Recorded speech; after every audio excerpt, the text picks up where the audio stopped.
Għat-tieni sena konsekuttiva investituri privati jistgħu jitfgħu l-offerti tagħhom ħalli jiżviluppaw installazzjonijiet kbar bħal faċilitajiet tal-enerġija mix-xemx u turbini tar-riħ li kapaċi jiġġeneraw enerġija nadifa għal 6,000 dar. Dan tħabbar f'konferenza tal-aħbarijiet li fiha ġie spjegat li regalatura s-servizzi tal-enerġija u l-ilma flimkien mal-Ministeru għall-Ambjent, l-Enerġija u l-Intrapriża qed jiftaħ sejħa għal sistemi b'kapaċità li jibdew minn 40 kW peak sa massimu ta' megawatt peak wieħed.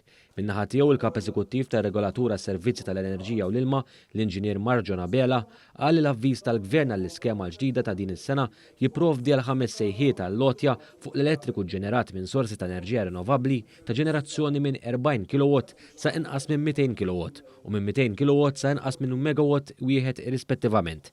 Il-Ministru responsabbli mill-Enerġija, Mirjam Dalli, spjegat il-benefiċċji ta' skemi ta' dan it-tip li għalihom il-Gvern qed joffri appoġġ finanzjarju ta' 74 miljun euro fuq medda 20 sena. Permezz ta' dawn l-skemi li għadin nillonċjaw issa li huma l-installazzjonijiet medji ta' anqas minn 1 megawatt peak, qegħdin naraw li permezz tagħhom inkunu nistgħu wkoll noffru enerġija nadifa lil madwar 6,000 dar.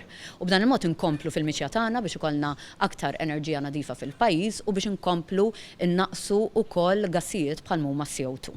Dan ifisser 10,000 tunnellata inqas tniġġis ta' diossidu tal-karbonju fis-sena. Madankollu l-Ministru Mirjam Dalli ma waqfitx hawn tat ukoll rendikont tal-proġetti l-ġodda li mbdew is-sena li għaddiet b'riżultat ta' skemi simili, proġetti li permezz tagħhom pajjiżna se jifranka ma' 7,000 tunnellata addizzjonali ta' diossidu tal-karbonju fl-arja.